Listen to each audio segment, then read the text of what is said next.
La misère collective dans laquelle nous vivons tous est une conséquence de la corruption et des détournements des deniers publics. Il ne faut nullement s'attendre à un développement ou à une amélioration de notre vécu quotidien ou à un progrès social tant que nous vivons dans un environnement où la corruption et le détournement des deniers publics prennent des ampleurs de plus en plus élevées. Mesdames et messieurs, si tout le monde s'accorde à dire que la justice est malade, Son Excellence, Monsieur le ministre du portefeuille, a dit que le portefeuille de l'État est malade. Moi, je peux aussi emboîter les pas en vous disant que la gouvernance publique, la gouvernance financière publique dans notre pays est dans le coma. La mauvaise gouvernance publique a aggravé la maladie de notre justice. Si la gouvernance publique était bonne, si notre gouvernance publique était bonne, notre justice souffrirait peut-être de la malaria ou d'une grippe, au lieu de passer que nous devrions. Ils sont les jeunes abonnés.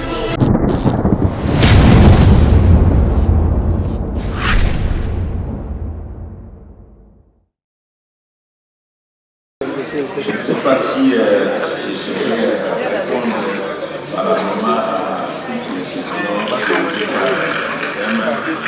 en considérant aujourd'hui que la lutte contre la corruption est l'élément très important dans notre société. Excellence, Messieurs les ministres d'État, ministre de la Justice et garde des Sceaux, président du comité organisateur de ces assises, honorable rapporteur de l'Assemblée nationale, Excellences, Messieurs les ministres du portefeuille, Messieurs les intervenants, distingués invités à vos titres et rangs respectifs, bonsoir. C'est un réel plaisir pour moi d'être associé à ces assises pour parler de l'état des liens de la corruption et des détournements de deniers publics qu'est une réponse judiciaire. Je voudrais, avant d'y aller, aborder les problèmes de la corruption pour sensibiliser tous les participants aujourd'hui pour que nous puissions réaliser qu'il n'y a aucun développement avec la corruption.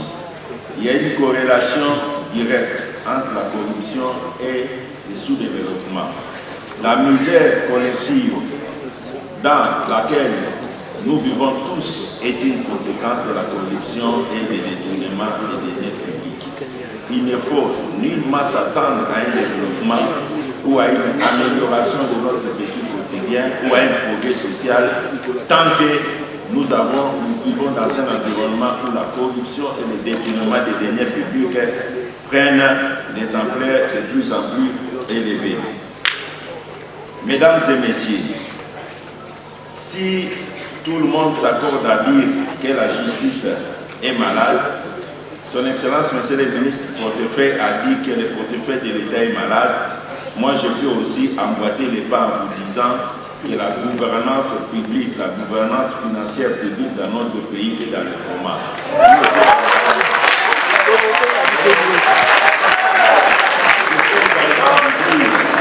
Que la mauvaise gouvernance publique a aggravé la maladie de notre justice.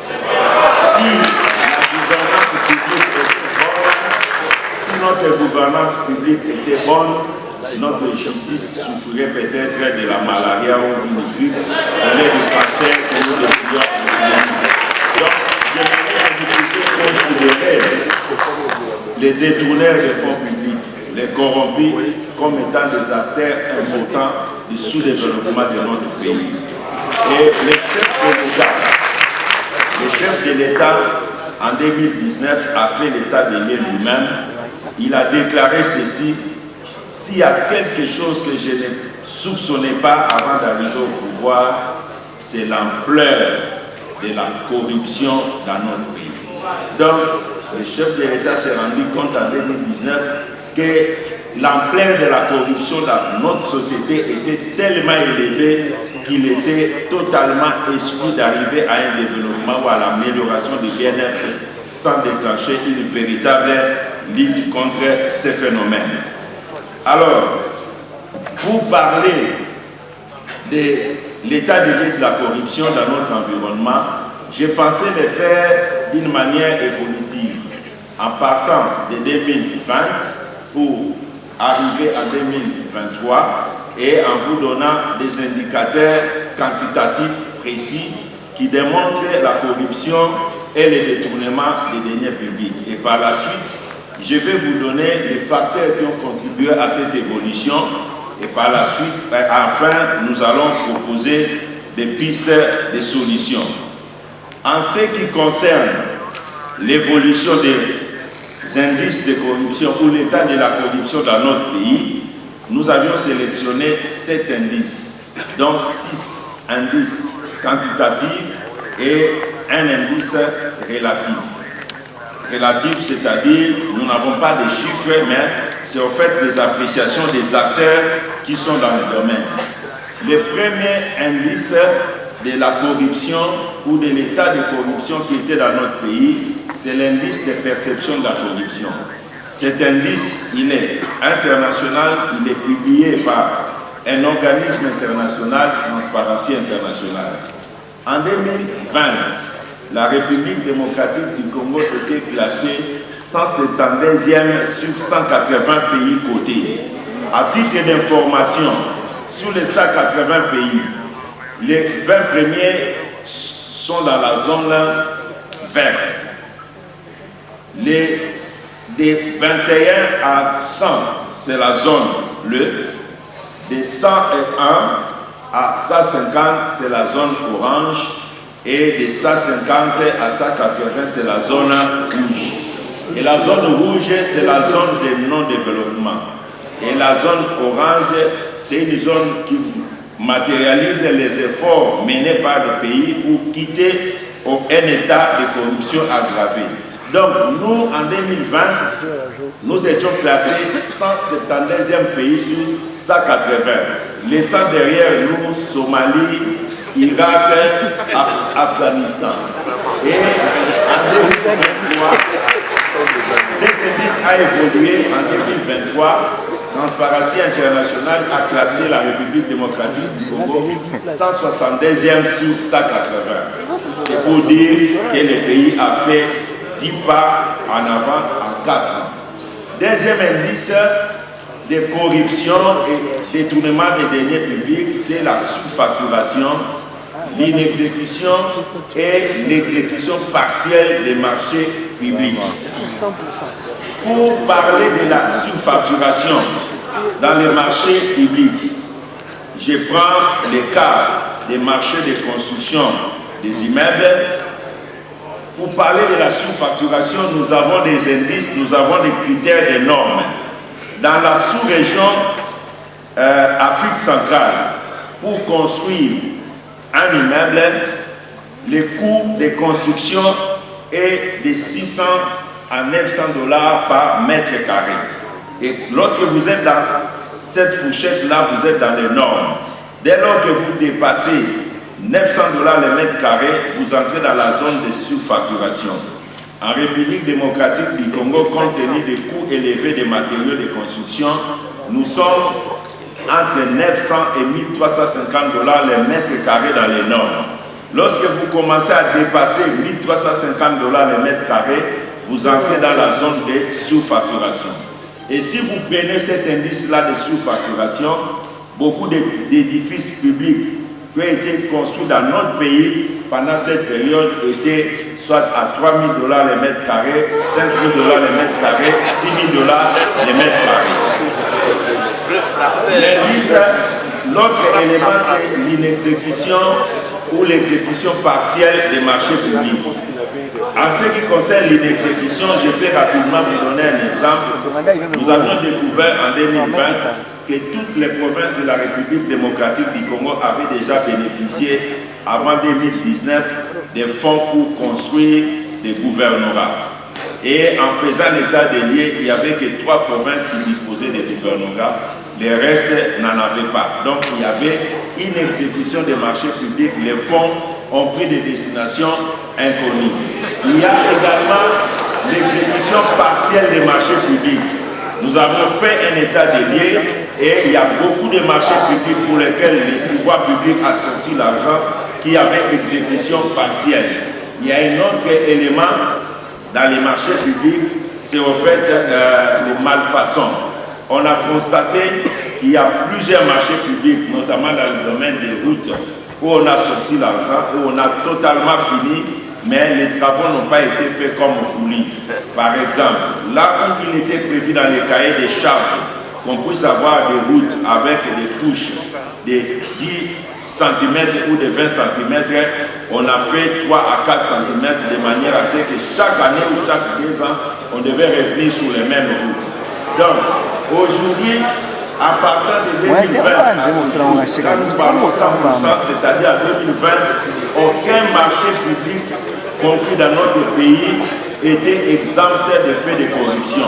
Tous les marchés publics, tout le monde était dans la sous-facturation, dans la corruption. Pour bénéficier du marché public, il fallait corrompre.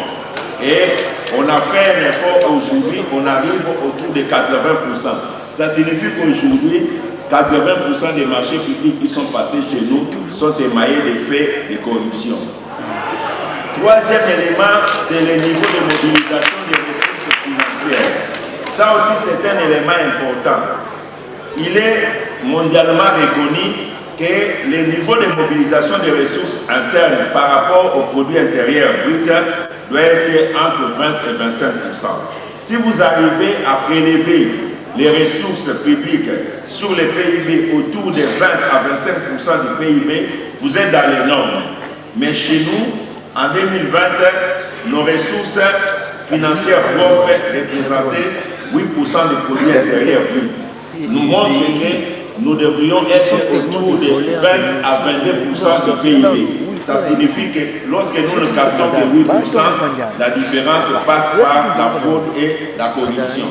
Et nous avons évolué en 2023, nous sommes arrivés au taux de 16% du PIB. C'est ce qui a fait que le pays a connu une augmentation en mobilisation des ressources propres qui est passée de 4 milliards en 2020 à 10 milliards en 2023.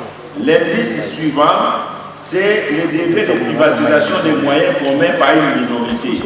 Et ça, c'est un indice relatif. Il se constate au fait dans toutes les entités publiques, plus particulièrement les entreprises et les établissements publics, un degré de privatisation très élevé des moyens communs.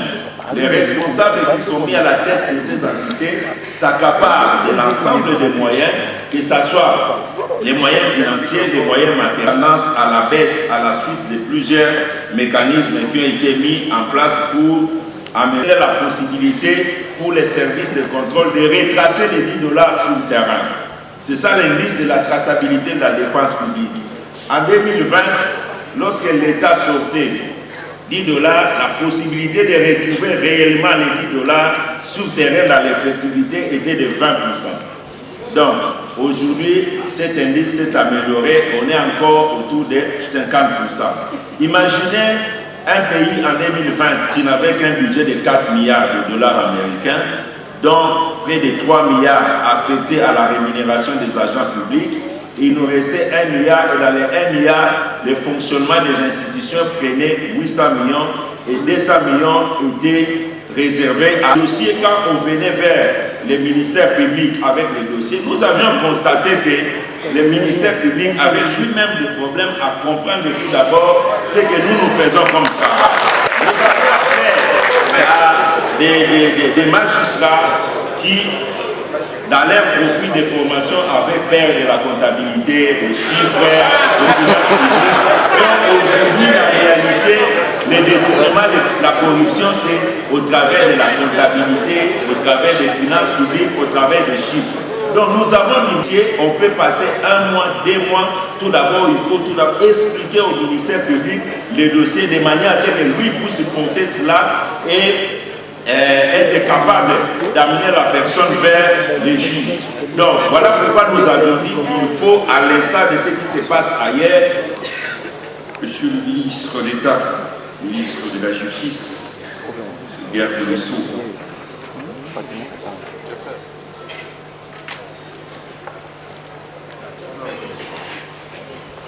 commencerai mon mot par 3 questions.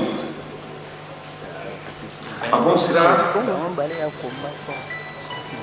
nous vous remercions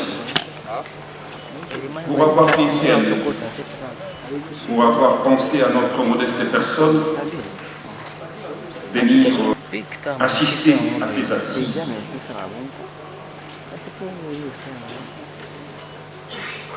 À ces assises que nous considérons comme étant un lieu, un cadre où nous devons traiter de manière objective la question liée à la remise en cause du système judiciaire congolais.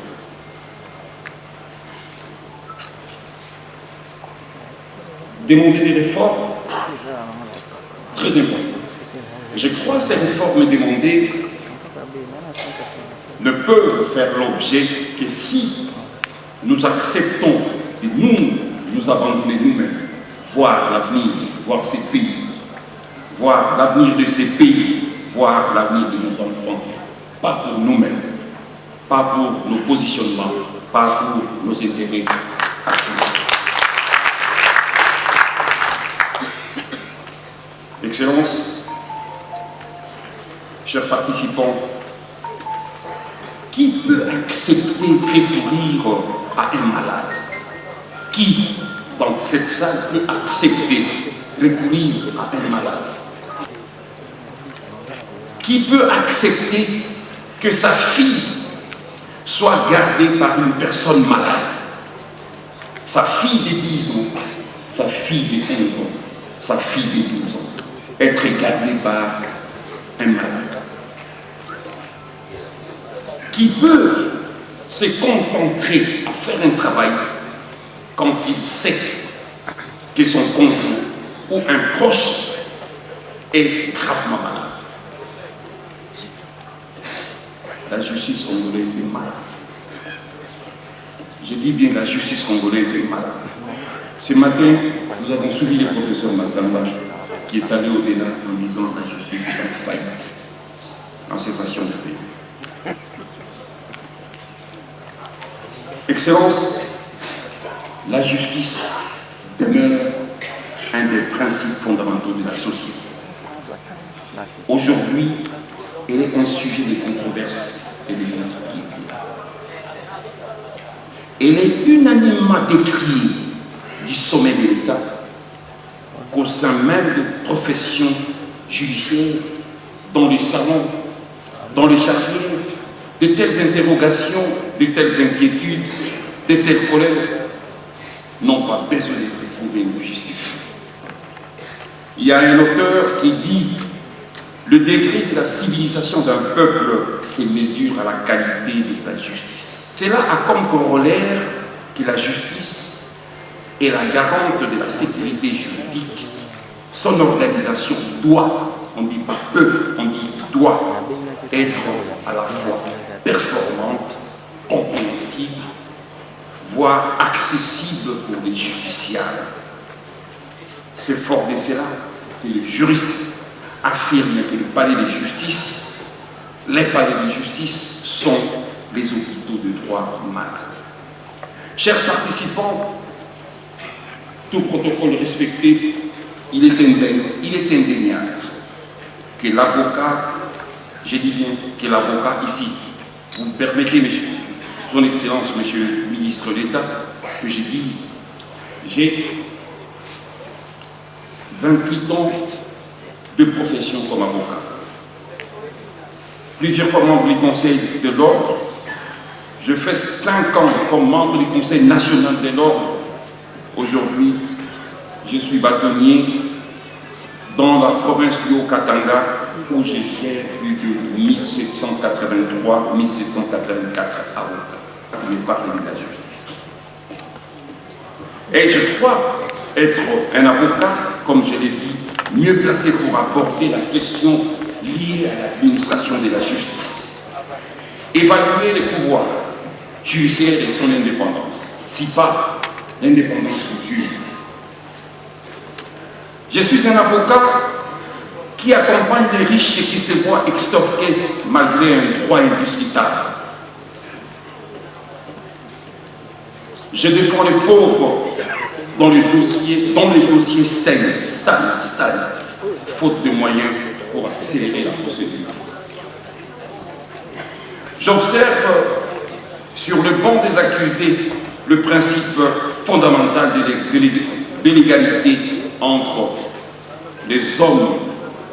J'observe que sur le banc des accusés, le principe fondamental de l'égalité entre les hommes devient illusoire, car tout dépend du statut social. Souvent, l'avocat que je suis témoin des incursions politiques dans le pouvoir judiciaire. Ce qui rend le magistrat vulnérable. Ce qui rend le juge, devant qui je plaide, très vulnérable. Il arrive des fois, hélas, l'avocat que je suis, que je devienne un maillon dans la chaîne d'une injustice qui n'en est pas une.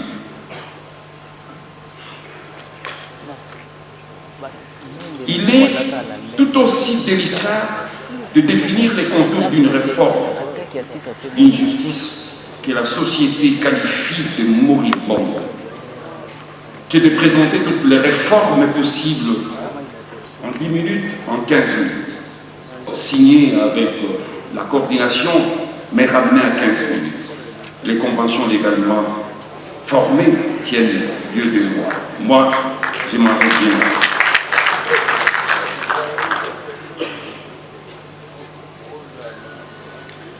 Les débats suivis, les professeurs entendus, les experts entendus, les hauts magistrats, les politiciens, tous ces débats nécessitent des réflexions et des actions pour regagner la confiance des justiciables. Cette démarche ne doit pas occulter, comme l'a dit ce matin le professeur Massamba, ne doit pas occulter le travail quotidien de certains acteurs qui s'efforcent d'assurer un certain degré de justice dans notre société. Je tiens à saluer tous ceux qui œuvrent pour maintenir notre justice en vie. Le personnel judiciaire. J'entends les magistrats. J'entends les huissiers, les greffiers, les agents de l'ordre judiciaire. J'entends aussi les auxiliaires de la justice, les avocats et les défenseurs judiciaires. Bien qu'ils fassent une différence, leur impact reste limité en raison d'une culture des antivaleurs, de l'autoritarisme, de la médiocrité qui règne notre société. La réforme de l'administration de la justice doit avant tout consister à identifier les obstacles qui entravent le bon fonctionnement d'un système, le système judiciaire que nous décrivons aujourd'hui. Il est souvent affirmé que notre justice est corrompue. Nous sommes tous corrompus. Nous sommes tous corrompus.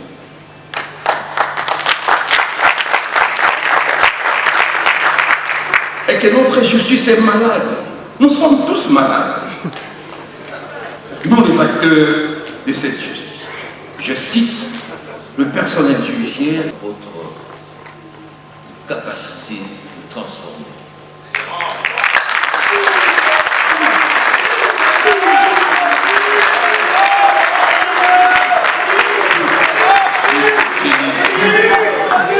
Parce que je t'ai vu venir du collège Maïlé de Kisangani, prendre ton inscription à la faculté, commencer déjà à t'imposer en premier graduat comme chef de promotion.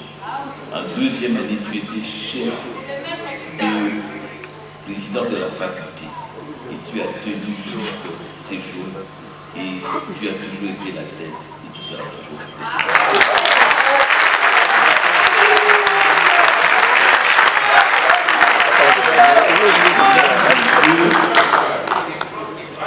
L'objectif général de ces journées est de contribuer à l'instauration effective de l'état de droit en République démocratique du Congo, tel que énoncé dans notre Constitution.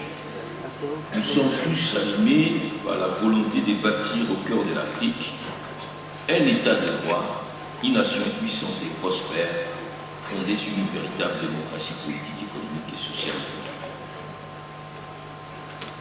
Malheureusement, l'outil qui devait nous amener à cet état de droit, cet outil est malade.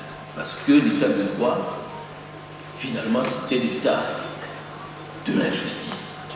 Et l'état de la justice, c'est essentiellement l'état du juge. Et lorsque cet compartiment du pouvoir est malade, c'est toute l'architecture qui est en difficulté. Notre sujet de ces jours porte sur les défis anthropologiques et normatifs dans la formation du juge congolais comme élément structurant de la crise de la justice. Qu'est-ce que nous voulons dire par là? Nous voulons peut-être déceler dans l'articulation de la formation des matières techniques et en matière humaine, si ce n'est pas là où nous trouvons finalement les ferments de la déstructuration de notre système judiciaire. Mais avant d'aborder la question de la formation du magistrat, abordons d'abord quelle est notre hypothèse sur la question de la justice. Je voudrais rappeler que la justice se trouve au cœur de la centralité de notre société et de toute société. Notre devise n'est-elle pas justice, paix et travail? C'est-à-dire que s'il n'y a pas de justice, il n'y a pas de paix. Et s'il n'y a pas de paix, il n'y a pas de travail.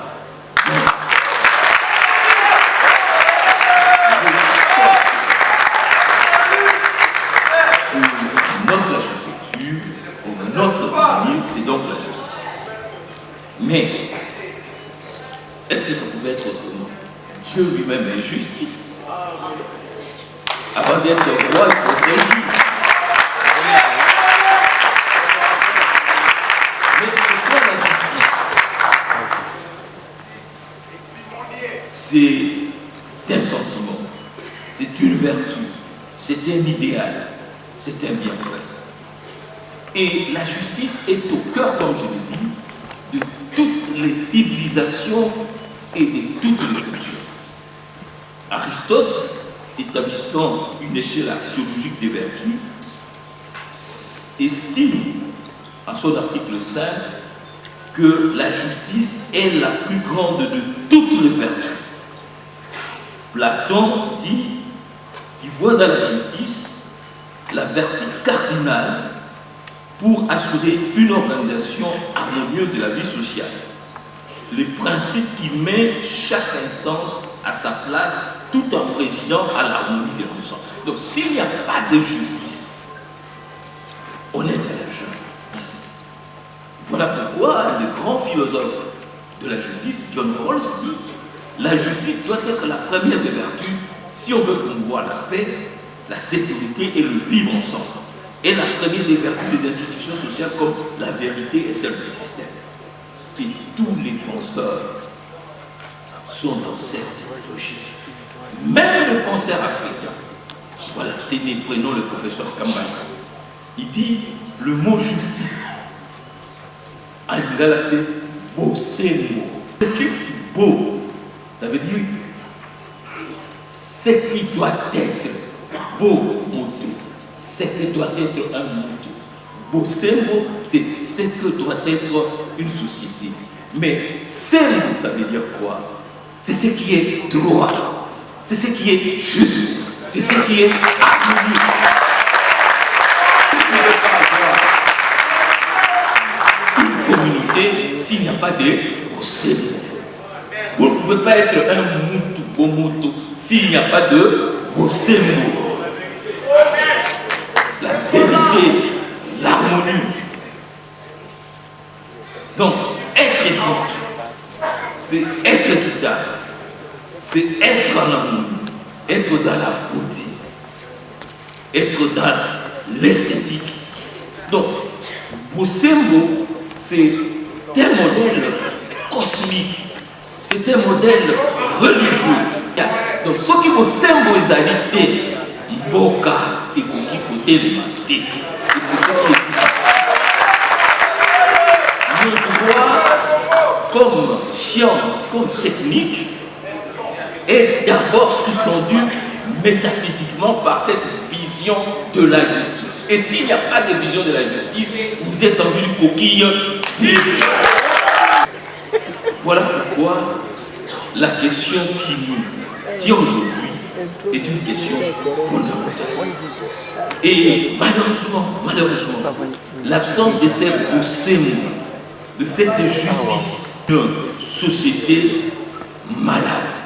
Parce que nous avons un système juridique, je ne dis pas judiciaire, une architecture qui est une simple fabrique de lois, de décrets, des arrêtés, des règlements, mieux un tas de droits auxquels très peu de sens accordent crédit, parce qu'ils sont constamment, ouvertement foulés aux pieds. Et lorsqu'on foule aux pieds, on dit Soke au boy, Lukamoki. Tiraillé par une sorte de capitalisme dévoyé, prédateur, mandutratique, stomacal, d'un état totalement menacé de la désinclusion et d'explosion. Et l'administration de la justice devient l'outil de consécration de l'injustice, de l'impunité et de la corruption.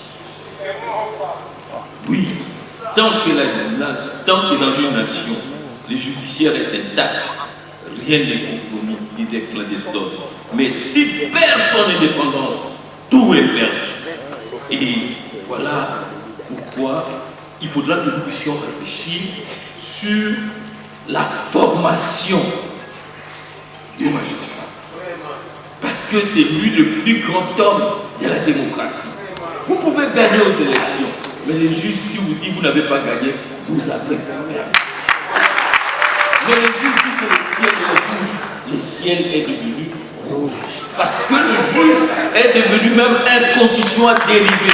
C'est lui qui dit ce que le droit est. Alors, sur le plan normatif, est-ce que nous avons un problème de production normative? Je crois que notre pays a des textes, à commencer bien sûr par la Constitution, qui fixe au cœur de son architecture la question du rôle du juge. Des articles 149, sans compter l'article 1er qui dit déjà que la République démocratique du Congo est un état de droit. Alors, à 149, 150, on fait du juge les garants des libertés fondamentales. Donc, c'est lui le gardien des libertés. Cette constitution, de l'article 11 jusqu'à 69, parle de droits de l'homme. Et de 149 à 169, on voit que c'est tous les schémas de l'articulation de notre société reposent sur le juge. Et la production législative normative congolaise est assez fournie, que ce soit le loi portant organisation et fonctionnement de la justice, de l'ordre judiciaire, de l'ordre administratif, institutionnel, des juridictions spécialisées, genre tribunal de commerce, tribunal de... Tout cela existe. Mais quel est le problème de notre droit? C'est un droit désincarné qui n'est pas intériorisé. Parce que les acteurs vivent ces droits comme un corps étranger. Donc, ils ne parviennent pas à intérioriser.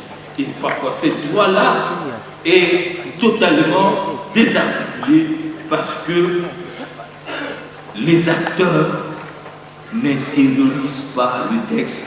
Parce que tout simplement, il manque la dimension métaphysique. Le métier du magistrat, c'est un sacerdoce. Voilà pourquoi il est avec le prêtre, ceux qui officient en taupe, parce qu'il est en train de rendre un ministère divin. Et à partir du moment où ce ministère divin n'est pas conclu, mais ça devient un problème de marchandisation de la justice, et bien tout est totalement désarticulé. Donc les textes sont là, mais ce sont des textes qui ne sont pas intériorisés. Pourquoi ils ne sont pas intériorisés? Parce qu'il y a un problème au niveau anthropologique. Le droit, c'est un mystère. Le droit est sacré.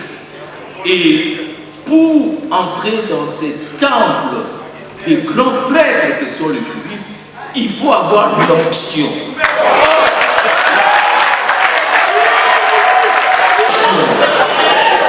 On l'obtient par le savoir, mais on l'obtient beaucoup plus par une dimension métaphysique.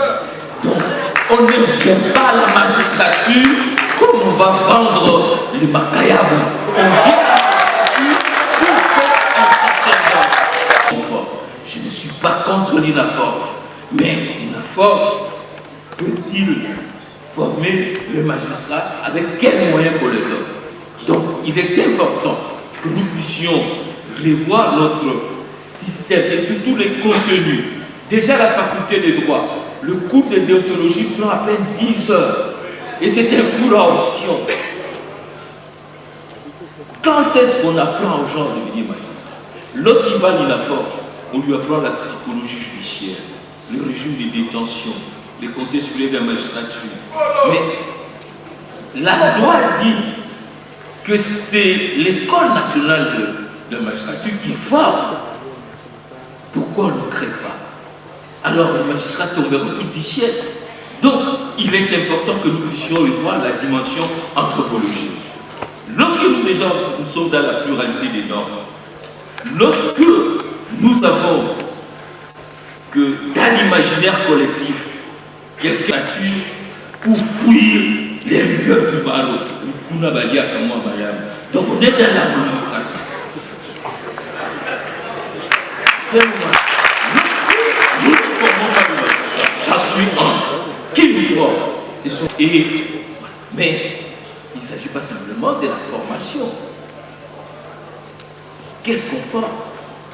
Quand vous voyez le système français que je connais mieux, il y a 10 modules, voire 12. 2 modules techniques, le reste, c'est l'immersion dans la société, les questions économiques, les problèmes de sécurité, des investissements, les problèmes de développement social, les problèmes des enfants. Toutes ces questions sociétales sont mises à disposition. Mais surtout, pendant 31 mois, on vous répète chaque jour quelle est votre mission, le protecteur des libertés fondamentales. Quelle est la mission du juge congolais? La Constitution dit qu'il est le gardien des libertés. Mais c'est un tortionnaire des libertés. La preuve, les prisons sont remplies avec des détentions préventives. Et donc, on apprend, et je vais terminer par là, que les magistrats doivent intérioriser les valeurs de l'indépendance. L'indépendance. L'impartialité, l'intégrité, la probité, la loyauté, la conscience professionnelle, le respect et l'attention portée à autrui, la discrétion. Voilà donc les axes de la formation. Il faut former l'homme, pas simplement mettre le moyen. Ce n'est pas avec... Et je remercie le professeur Luzolo qui avait fait une étude pour savoir combien on donne à notre justice. De 2003, on n'a jamais dépassé le 2% du budget national. Donc tous ces millions, les magistrats devaient les récupérer pour le mettre. Et à ce moment-là, nous allons avoir une très belle école de magistrature. Nous allons changer les contenus de la faculté de formation de la faculté du droit. Et au sein de cette école de magistrature, il y aura enquêtes, l'École nationale de formation des greffiers, parce qu'il faut les former, l'École nationale de formation des secrétaires des parquets, l'École nationale de formation du personnel pénitentiaire. Est-ce que vous savez que dans le prison, il n'y a aucun agent formé en sciences pénitentiaires? Ce sont des pasteurs, si pas les prisonniers eux-mêmes qui sont ouverts.